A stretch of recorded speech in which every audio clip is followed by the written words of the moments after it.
Okay. No, I'm basic. I still do palm nut soup, light soup. Yeah, palm nut soup, groundnut soup. I had groundnut soup yesterday. Yeah. Yes, where am I? Trump #1, U.S. President. When I say Mankwa, you say simple. Hey, we channel where your friend Obonoma TV. Kaish, what do you know? There be Obonoma. TV and entertainment will be our Ghana. Be I the bro. Subscribe to YouTube. Now follow. Now sub on this is Obonoma. The whole Ghana, no TV station. Simple.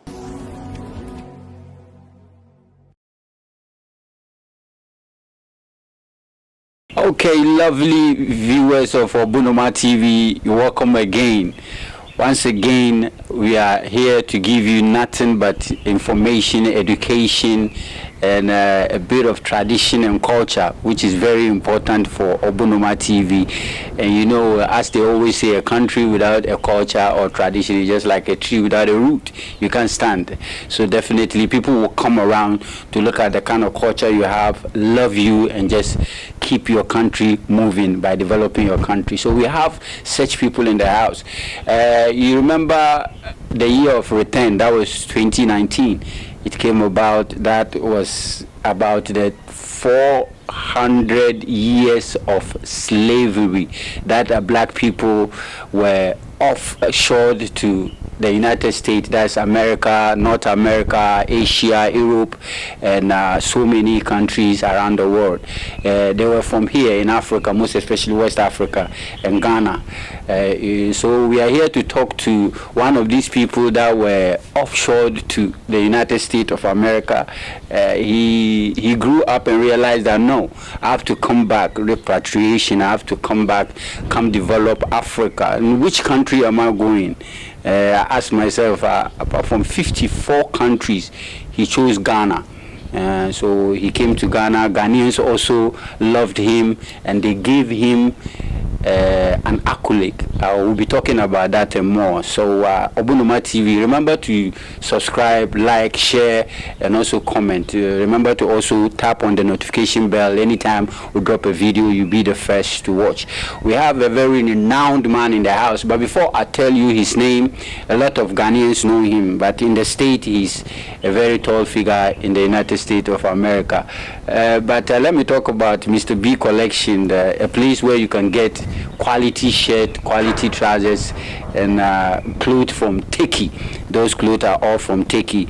So let me give you where you can get them. Main shop is at Abeka, that's PMP, and we also have Sakumono Junction. And where you can get wholesale is Tudu, where you can go and get much of the clothes to go sell yourself in your boutique and all that. But when you want to take them one, just like how me and my DOP goes there to check on ourselves and get a clothes for ourselves and look smart. Yes, you can call them on 0242, that is 050049, 0242 050049, so that you can contact them and get some of these shirts that are straight from Turkey, Mr. B Collection. Without further ado, let me go straight. My name is Zuma.Madi. I'm your host for a show. I have a very great man. I love him so much, but you people have to open your ear like a cock ear, because this man, when he's talking, and if you don't pay a rapid attention, you don't hear him. He's like speedometer, you understand me? I love him. He is Mr. Rashad Makore, a.k.a. Nana Kukudufo the first. That's Nana Kofi Kukudufo the first. Where that title comes from, we'll be knowing more. You are welcome, my brother. Oh, Madase, thank you for having me. Madase, so etichia. Oh, etichi kaka. Yeah, kaka. I had it. We'll be over now so many years in Sonti. I added the eating kakra. This is Obonoma TV. We are having you once again. Madase, thank you for having me again. Quick story. Lately, I've been coached in practice to speak more slow, vocal. And the festivity was so beautiful, and I was just in my natural element. I was just speaking, free flowing. And when I get excited and I'm in my natural space, I'm me. I'm from New York City. So even in America, New York City are the fastest talkers in the entire country. So I'm from the heart of New York City. So even in America, I can speak fast, but I've actually been training myself to speak more slow, especially during interviews. Thank you. How are you? See, are you loving Ghana? The groove, the drive here in Ghana, are you loving it? Oh, I love Ghana. I've been visiting Ghana since 2015. I started my tourism company in 2016, and I organized my first tour in 2017. So as many... You know, we'll be going into that. Are you married here in Ghana, or are you still single? Your wives, are they in the state, or you are yet to marry? Oh, I'm yet to marry. I'm single, and... You've not found any beautiful... We are beautiful Ghanaian women, most especially the Fantis where you are. They know how to take care of men a lot. Have you found one here? Lately, I haven't been looking. When I first got here, yeah, I was a little girl crazy. But then as I been traveling and now settling into my new position, dating has kind of been pushed to the back burner. So we'll see over time. Yeah. You got to come out of the burner, because you got to get married, and you have to marry a Ghanaian. Oh, you sound it's like a duress. People. You sound like the people from here. You know, it's a tradition here in Africa. When you are not married, people see you to be a different person in the society. You have to get married, give birth to children. You have one. You have children. In America, yes. Yeah. In America, yes. That's great. That's great. Let's talk about Mr. Richard McCory, your family way back in the state, how life began way back. This is up close. So we're up closing with you. So how was it like way back in the state, you growing up and all that? I'm Black American from New York City. My family, my mother and my father, are from southern states in America called South Carolina, former slave states. States where slavery had took place. They both separately moved to New York City, and they both separately moved to New York City and met while they were in New York City. So one thing that I always tell people, I'm born and raised in New York City, but I was raised with Southern parents. And due to slavery, most people in the South have mannerisms. So we're please, we're thank you. That's why when you meet me and talk to me, I'm always saying Madasi, Mapaucho, Akbe, Oyewaladon.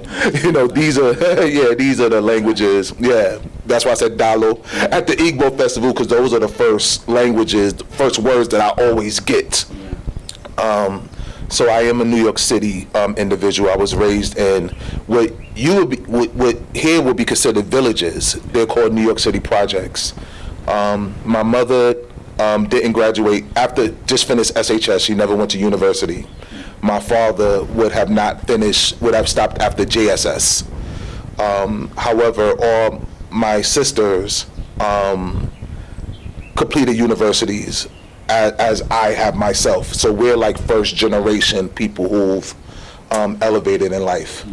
Growing up was rough, dangerous place, but you know, we made it, and you know, I'm here. Yeah. So how many were you from your father's side? How many were you, the children of your daddy? How many?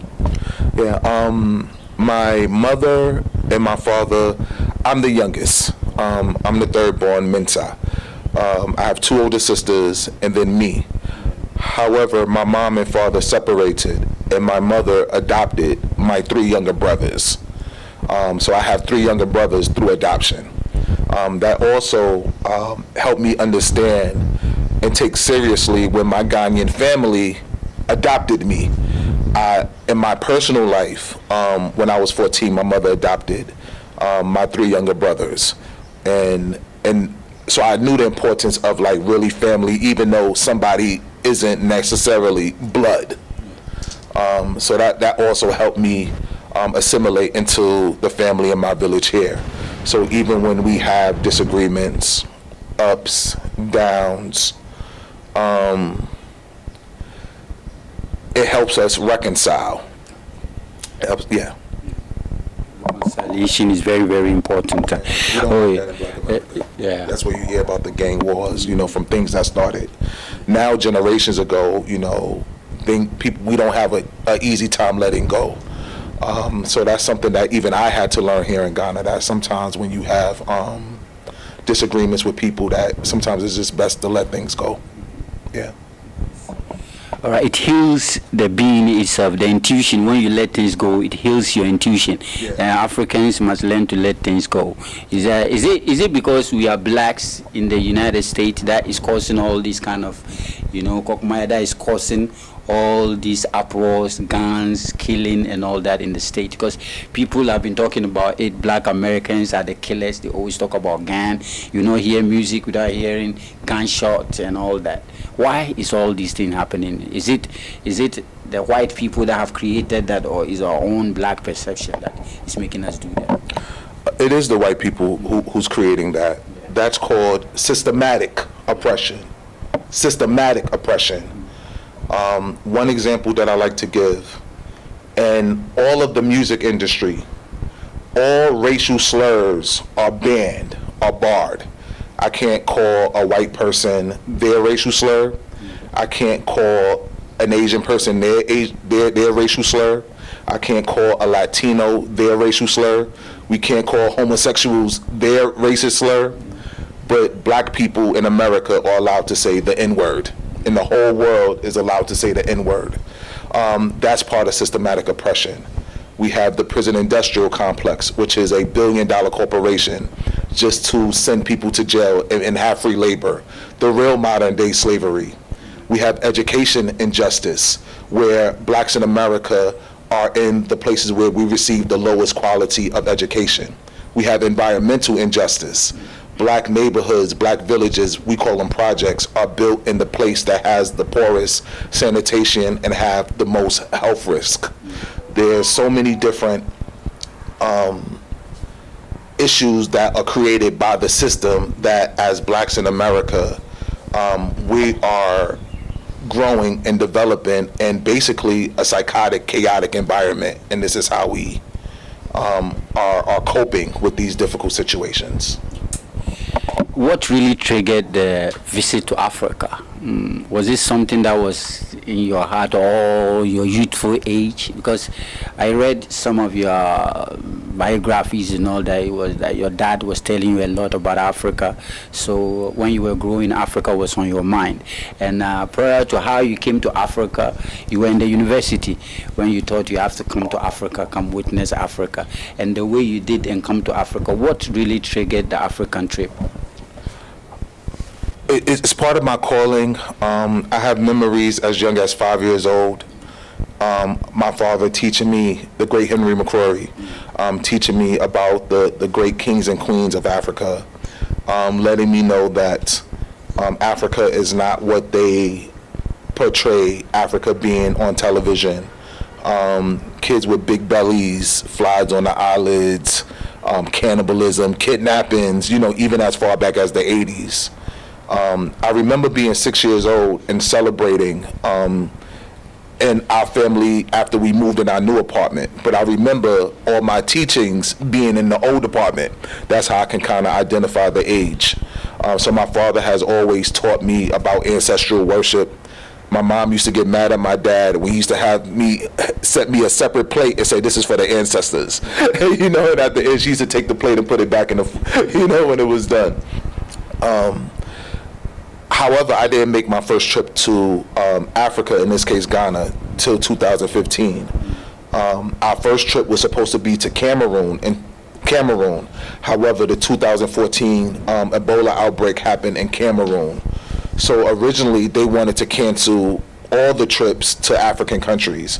The course was called a cross-culture course, where students got to choose between specific countries throughout the world for culture exchange.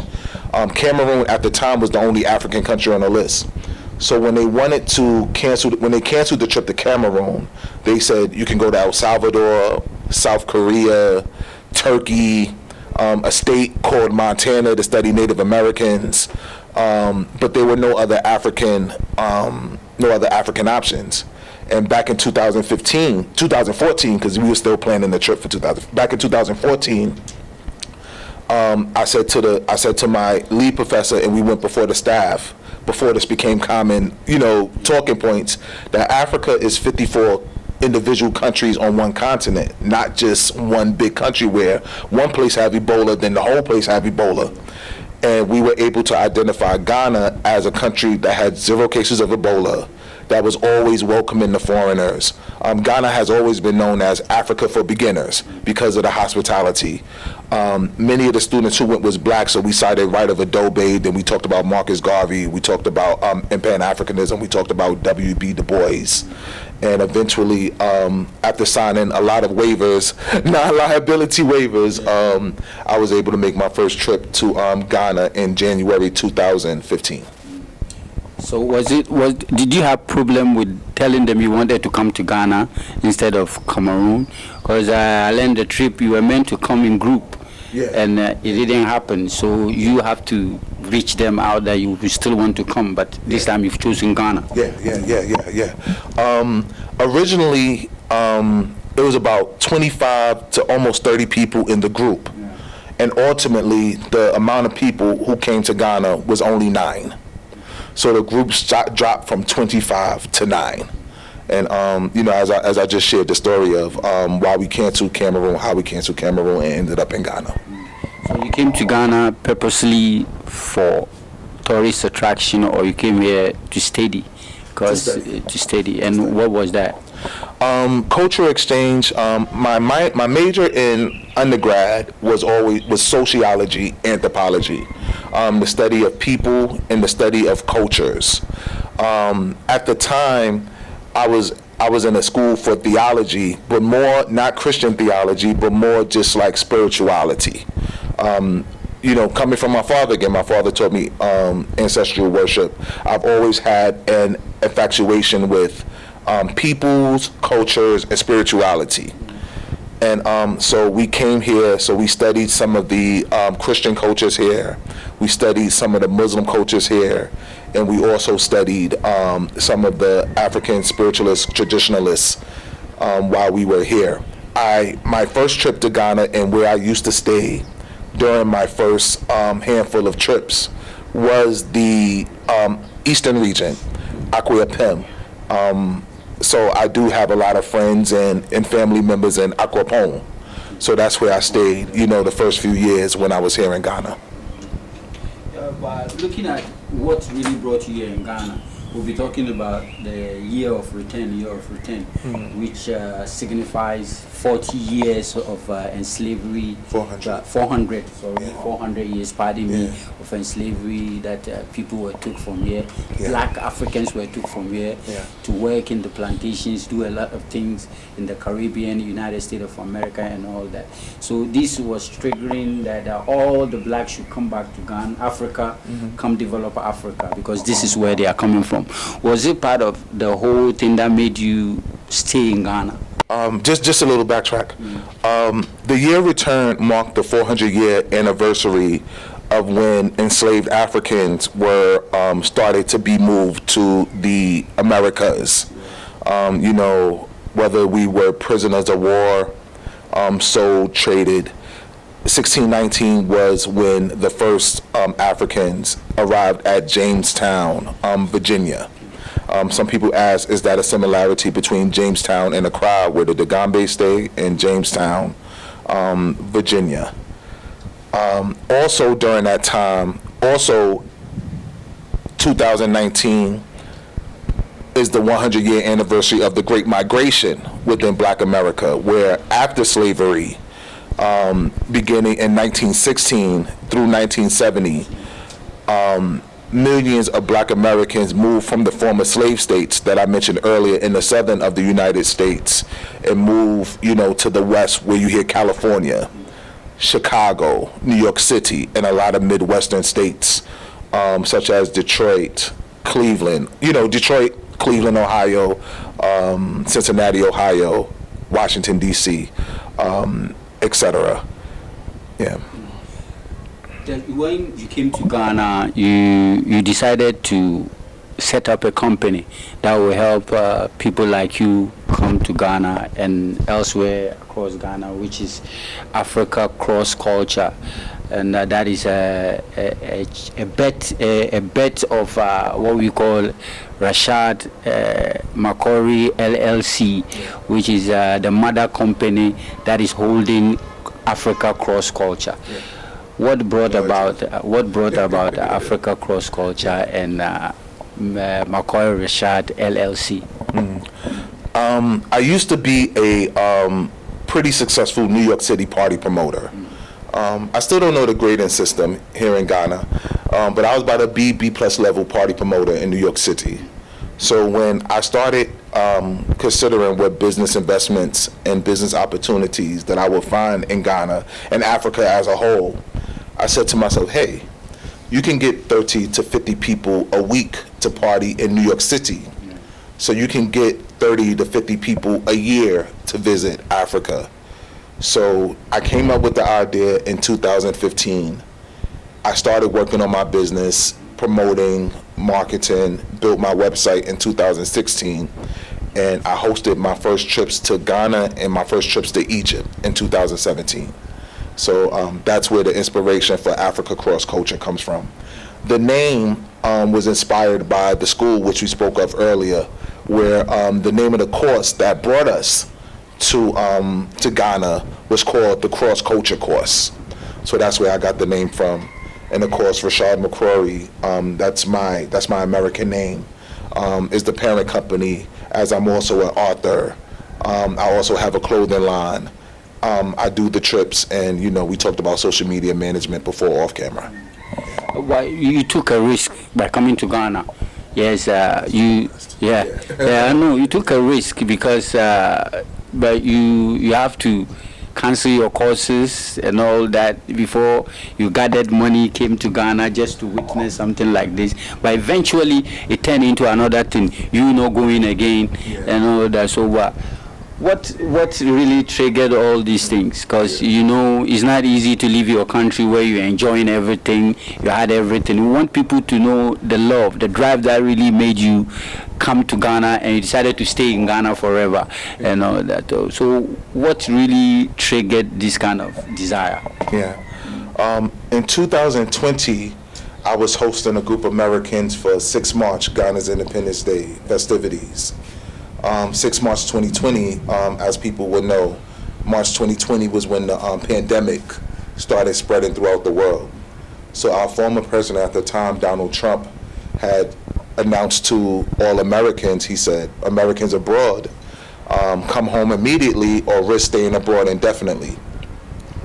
And me being from New York City, which was pretty much the epicenter of the pandemic throughout the world, asthmatic, unhappy with systematic oppression and racism, as we spoke of earlier, I said, hey, I've been coming to Ghana since 2015. I've made great connections throughout the country. I've been here a long time. I'm financially stable. Why can't I stay out here indefinitely? I'm sure I can survive. I made some good friends. So my father, who passed away in 2019, I prayed to him. My mother, I called my friends in Ghana. And even though I had already made up my mind, I just wanted to clear through the proper channels that, I was going to stay here in Ghana. And what was supposed to be a normal 2-week, 4-week, I bought a one-way ticket. I was going to go to Kwawu Festival in 2020. I was going to go to Accra Fashion Week. All that got canceled. So what was supposed to originally be a 2-week, 1-month trip, I wound up staying in Ghana for the next, over 2 years. So from March 2020, when I arrived in Ghana, thinking I was going to be in Ghana a month the most, I wound up not returning back to the United States until May of 2022. And it's been just an amazing experience living here full time, building a life for myself, and seeing many Americans come and go. This repatriation isn't easy. Yeah. That's great. Viewers, we are still talking to Mr. Rashad McCrory, a very great man. He is the Kukudufo number Nana Kofi Kukudufo. Yeka Kukudu, I mean, he's a strong man. He has a strong heart, and he's also the chief of tourism here in Elimina. the first title here in Ghana. So it's a great achievement. Don't forget to subscribe, like, share, comment, and also, most importantly, share. Let the whole world know about what is really happening here in Ghana. Mr. B Collection is also part of us, so we're still telling you to go there and get a lot of things. We are continuing our conversation. Let's come to Ghana. How come? Tell us about your chieftaincy title. How come from Ibri, Equiapong, straight to Elmina, and Elmina people said, no, you are not going back anywhere. We have to let you stay here, and they give you a chief. Tell us about your chieftaincy title and how it came about. My title is Nsrahwehen. Nsrahwehen. I want to look and see. Hen chief. Elmina is in the central region, which speaks Fanti, even though Elmina has a lot of ties, Akan ties through the Ashanti tribe, which is why my name is Kukudufo and not Kukuduni. But my title is Nsrahwehen. Hen as in chief, where tree would be Henny. When I was approached about being a chief, I thought it would be cool. I thought it would be a great idea. So the initial idea was tossed around, just I guess to fill me out. Maybe over a year ago, maybe about a year and a half before I was actually installed and went through the process. Then as I joined the family back in about July 2020, I began attending the family meetings. I attend the funerals, this is why I have on the red and black. Today's a Friday. Mourn with the family, pay my family dues, go through the ups and downs with the family, go to the meetings. And as more and more needs were being brought by the community, behind the scenes, I didn't know that they were they were planning to figure out how can I become one of the chiefs. Then one day somebody kind of bounced it off me again, and I said, yeah, but it's a lot of responsibility. I'm not, as I started to understand things more and become part of the family, it wasn't about vanity anymore. It wasn't about wearing beads and dressing nice and saying, hey, I'm a chief, I live here, So then I asked, what would my duties be? And then that's where the initial, hang up came. With blessings to the family, they said, we don't want to give you Nkoso Heni and Puntu Hen. Those are ceremonial titles. Though Be taken away from you at any given time. Yeah, somebody rich come along. Yeah. Come and just tell them that I can do this, he can't do this, so I want to take the title. Yeah. So they can take it away from you. Yeah. Then they didn't want to give me, in respects to all I say this with respect to any Nkoso Hen, any Mpuntu Hen, any, whatever the title is within the individual tribes. So, in respects to any Safo Hens, they said, we don't want to give you a title of Safo Hen, even though that's a community leader. We don't want to give you a traditional title, and we understand that the roles of the Safo Hen have evolved over time to where they're community builders, community leaders.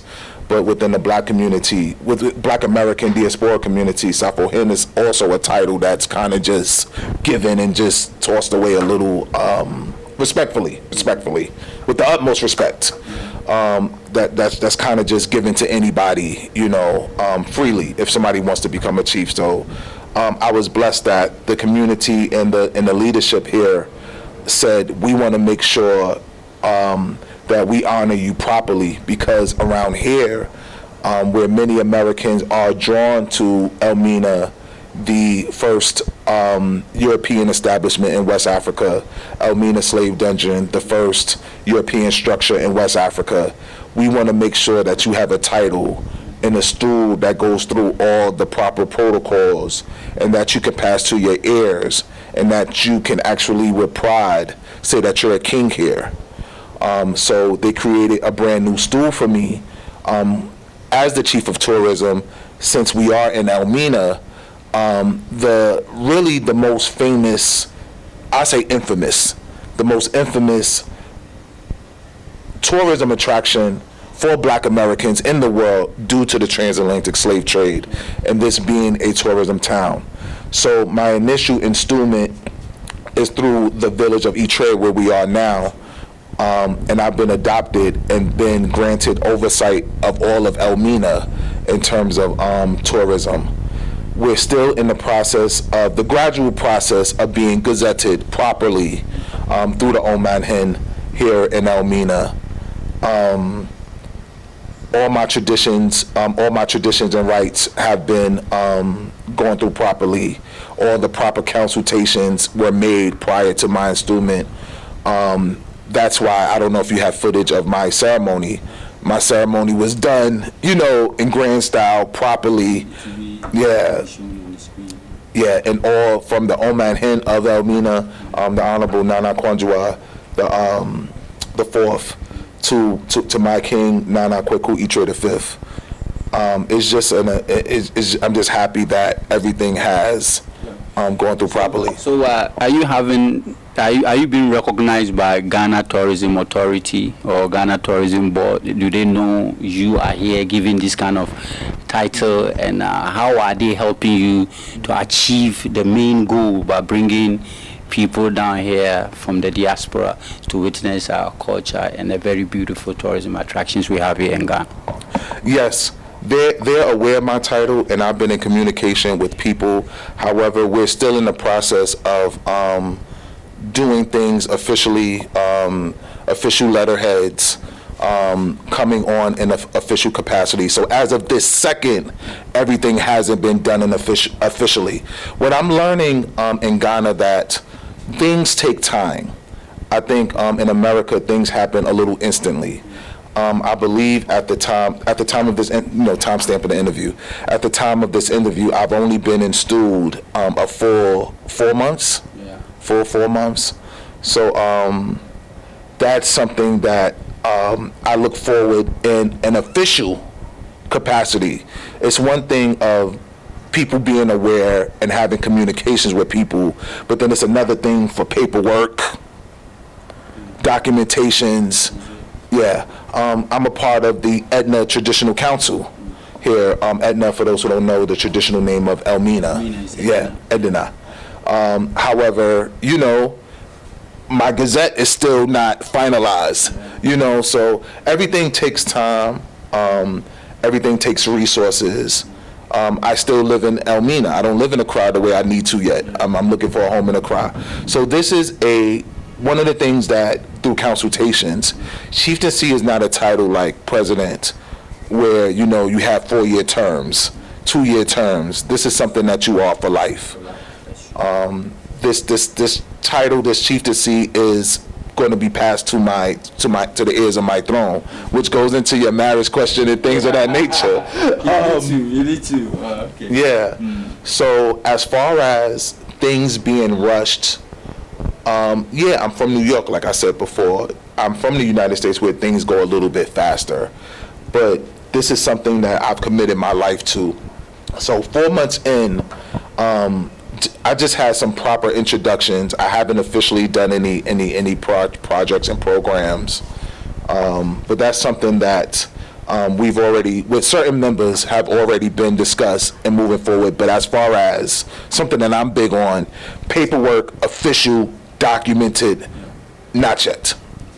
Yeah. But looking at diasporans, you being their head here now in Ghana, a lot of them are complaining about security coming to Africa. They hear a lot about people, snatching their goods, robbery and all that, racism and all sort of things. What are you doing in your capacity as the chief of tourism here in Ghana to help channel that message out there that Ghana is a peaceful place? Because when you look at, when we celebrated the year of return, the reason why it was celebrated here in Ghana is that Ghana have that kind of hospitality. When you come to Ghana, you are safe, because I know there's no case here in Ghana that I've heard that a tourist came and people attacked him and all that. We're not hearing that kind of things here in Ghana. So what will you tell your people out there about security here since you are in charge? Ghana is a safe country. Ghana is known as the safest country in Africa. After, I always have a tough time pronouncing this country, Mauritius. Ghana is known as the second safest country in all of Africa. However, what I also encourage Americans is personal accountability. Don't leave your street smarts behind.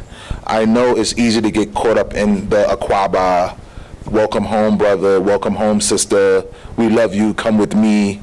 But a lot of people do prey on unsuspecting tourists. And not all crimes are by gunpoint robberies and horrific. You can have your money, we say here, chopped up to death. Something costs 20 CDs. For foreigners, it's 100 CDs, 200 CDs. So not all robberies are physical, violent robberies.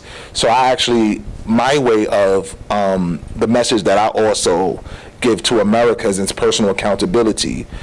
Keep your street smarts. Don't come here and let your guards down, because next thing you know, you may not even know it. You might be out, I'm going to use American dollars, 1,000, 2,000, 5,000 before you know it. A lot of black Americans who repatriate, they couldn't stay here because of poor financial responsibility. You know, I know people in this area who paid $3,000 and $5,000 for an apartment.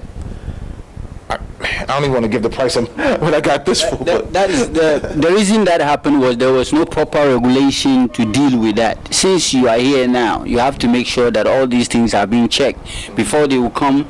You know, their hotels are being booked, you know, the prices are moderate so that when they go, they can come back again. Because when they come and they've been with such an amount of money, I don't think they will come back to Ghana again, because they really lost a lot. So I want you to kind of hit on that more, because it's very important, so that when they are coming, they will be rest assured, because we are doing this interview to project Ghana and our culture, you know, things that we have, our tourist attractions and all that. So I want you to hit that more. Tell them more about Ghana, and since you are now the tourism chief, at least you are here to help all that happen. And also, Africa as a whole, in this case Ghana, is a barter country, is a trade, barter, negotiating country. So what I'm learning also is a lot of times where in America we may say that, oh, this person has cheated me. In Ghana, this is just trade and negotiation. So if you pay over the price, the first thing that I've learned that a Ghanaian would say is, you went for it. Yeah. You know, whereas in America we say, okay, this is this price, and then you have to pay me, and my price is added on to it. Whereas here it's like, this is the total price, and you can negotiate it down without negotiating. Then sometimes I say, well, you know, Ghanaians have to understand too, just because somebody's foreign, that doesn't necessarily mean that they're rich, that they're wealthy. And also, they have to understand that just because I know the real price and I choose to pay the real price, that doesn't mean I'm stingy. You know? You have to pay the real price. Yeah, that is the price. Why is the price higher for me? And if I pay the real price because I already know through experience, why am I frowned upon? So Ghana is a safe country. There's thievery everywhere. People do get their phone snatched. I remember we have a saying that a Phoebia men's and women. In every house there is a bad nut. Okay. You understand me? So if men's and women, so in every house there is a bad nut. So Ghana is a big country. Yeah. You know, we have about 30-something million people. Yeah, so definitely we can't all be 100%. Yeah. So you are assuring them that when they come, you are here to help them do whatever they need. Yeah. Their services will be attended to very, very well. Yeah. Okay, let's come to Ghana. Which Ghanaian food do you like best here in Ghana? Right now, fufu. Fufu. You like fufu with which soup? We have abenkwine, we have nkrakra, we have a bununkwine. You know bununkwine? Green soup with snails inside the. Is that Is that Cheez-It? Yeah, no, TZ. It's Okay. fufu. You can use that to eat fufu. Okay. Bunabun. Okay. Crab and snails. Yes, I had delicious crab. food here in Ghana. Okay. When you taste it, like, why No, do I'm you- basic. I still do palm nut soup, Yeah. light soup. Yeah, palm nut soup, groundnut soup. I had groundnut soup yesterday. Yeah, palm nut is my favorite. I really enjoy Ghana. So aside you exerting your chieftaincy duties and all that, what are some of the things you do at your while out time? Man, I'm from New York City. I'm from Harlem, New York City. You see where I'm at, man? This is definitely divine order. Elmina's a pretty quiet town, and I'm in a suburb of Elmina. So, during this time, though, actually, I've been very introverted, introspective. This has been a season these past couple of years. It's been like a lot of personal development. I've been doing a lot of reading, a lot of skill building. A lot of learning, studying the culture and languages. But generally speaking, I like movies. I love going to the cinema, whether it's West Hills Mall or Accra Mall. I have my little Netflix account. I love training. I love exercising. I know you probably like, he exercises. Yeah, I exercise. So dumbbells. Yeah. I got. Yeah. I get it. Yeah. So that is Mumpum din din. Umpum bedin. I want to say what pum din tin pede nya Ghana ni ba. No ye bunu kwan aben kwan ni nkwan susa ni mushroom. You know, mushroom with aben kwan is very, very palatable. Okay. You understand? Okay. Yeah, Ghana. We have a lot of delicacies here in Ghana. You know, but aside chieftaincy and a African cross culture and Rashad Mokori LLC, what again do you do personally here in Ghana? I'm a student. I'm learning the culture. I'm learning the tradition. I'm just evolving now into my chieftaincy title. So I'm being more seen at public events, like where I met you. This is the time of transition. This is the time of transition for me. I'm not old, but I'm more mature than seasoned when I used to be. So what I look like partying all the time. I still travel. That's my life calling, my life mission. And right now I'm still in just being a lifelong student, and I feel like I'm in school. I'm in Ghana school. I'm in learning culture. I'm learning chieftaincy. What are the proper etiquettes?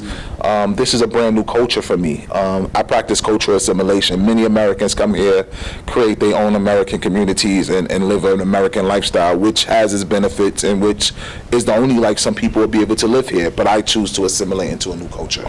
I saw in your video scrolling on the screen, I saw you stepping on blood. That was a slaughter, during your coronation and all that. How do you feel? Someone that you were taught to go to church, do hymns, and my father raised me through African spirituality, ancestral worship, pouring libations. That's really, like the Bible says. Which means you taking a petition. You know our petition, that hot liquor. Yeah. I don't drink. That's one thing. I only do it for spiritual practices. I don't drink. I don't smoke. It's been about 5 years since I had an alcoholic beverage. I think 2017. I don't smoke marijuana. I don't know. Maybe that's why I'm so uptight. It's good. It's good. You are a man who has to live by example. So you don't have to do all these things because people are even watching up to you. You need not to judge, because our Lord said we need not to judge anybody and all that. So we are wrapping up our interview. I think you give us a good run for our money. We came here for what we really wanted. Okay. When you ask me what do I do, what are some of the answers that you heard in the past? Because I feel like I live a boring life right now. For me, it's boring, but I don't do much. Some of them call you an influencer. Yeah. Some of them call you, some of them call you an entertainer. Yeah. So you do all. Some of them call you, but how will you call it? Are you a tourist operator or an influencer? I'm an influencer. I'm verified on Instagram, verified on Facebook. An author. I'm evolving out of a tour operator. I don't feel like I'm a tour operator anymore. So that's what I'm trying to kind of mold right now, because even as a chief now, and I felt this way before, I don't like any and everybody who could just pay to get in my space. You know, and respectfully, not all people who travel from America are good people who are traveling here. You know, or even pleasurable to be around from jet lag or whatever reason. So I consider myself more of an influencer now than a tour operator. It's just the evolution of, you know, Rashad McCrory, Nana Kofi Kukudufo, and Nsrahwehen of Elmina. That's great. What are your words to your fellow Black Americans out there, people in the diaspora? What are your words to them? How Ghana has treated you so far, and why they should come down here? Because we have a lot of tourist attractions. What do you tell your people?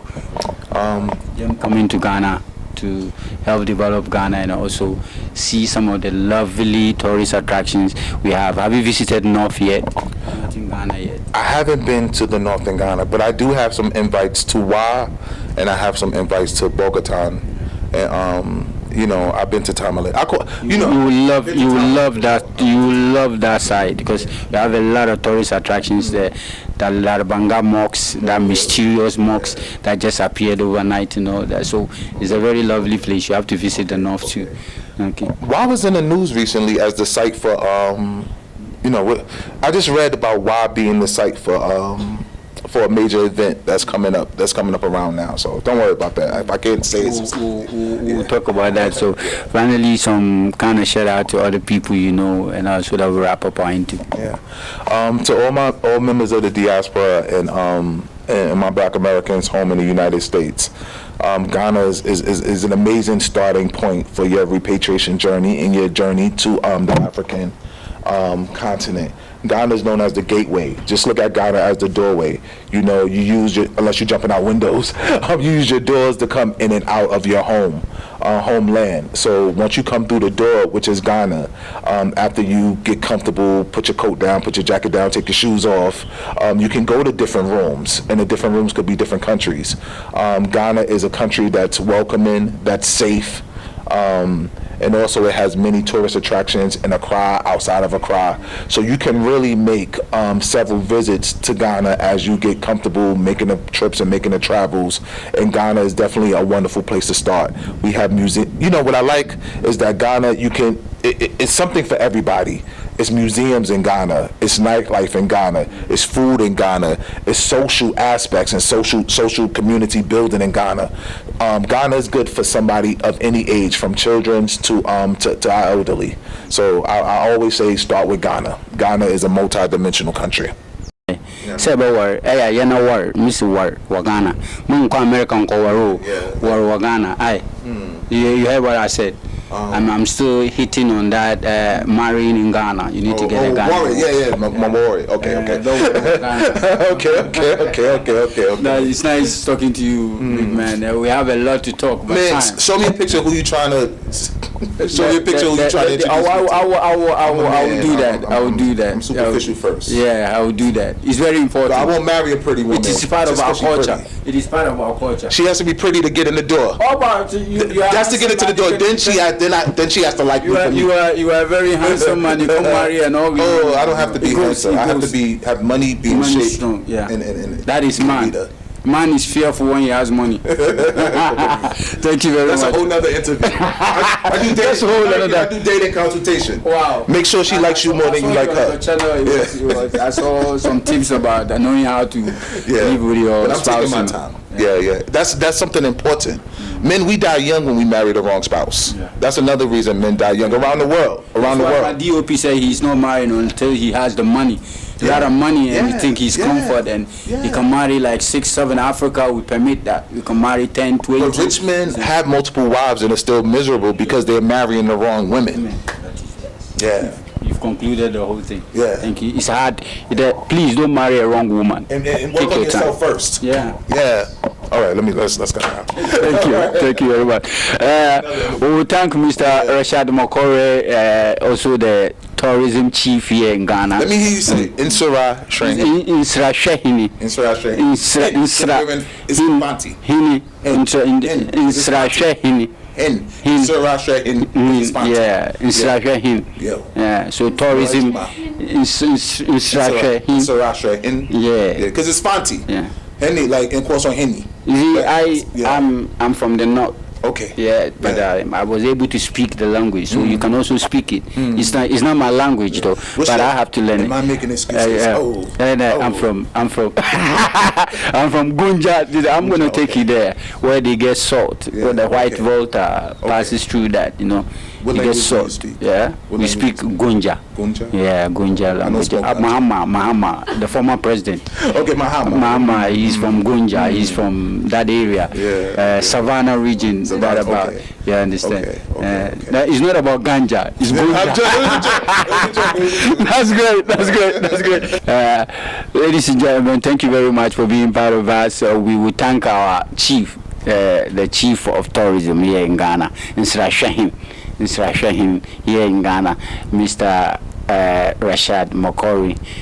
We thank him very much for this privilege. I know a lot of you out there heard what he said. Coming to Africa to repatriate here in Africa and see our culture and our tradition will help Africa to develop. Let's come back and build Africa. It's very important. Let's come pay the money and make Africa a better place. My name happens to be Zuma.Madi. I'm your host for the show. Don't forget, Mr. B Collection. I'm hitting on it, Mr. B Collection. Nice shirt, nice clothes, nice bags, wristwatches, nice sneakers, and all that. If you want to look good, you got to wear good clothes, so that because nobody know what is inside your room, but when you come out, people will watch you and say, yeah, most especially here in Ghana, we respect when you are well dressed. We respect that so much. So thank you very much for being part of the show. Obunoma TV, keep on subscribing, keep on sharing, keep on liking. We are building this together. Thank you very much.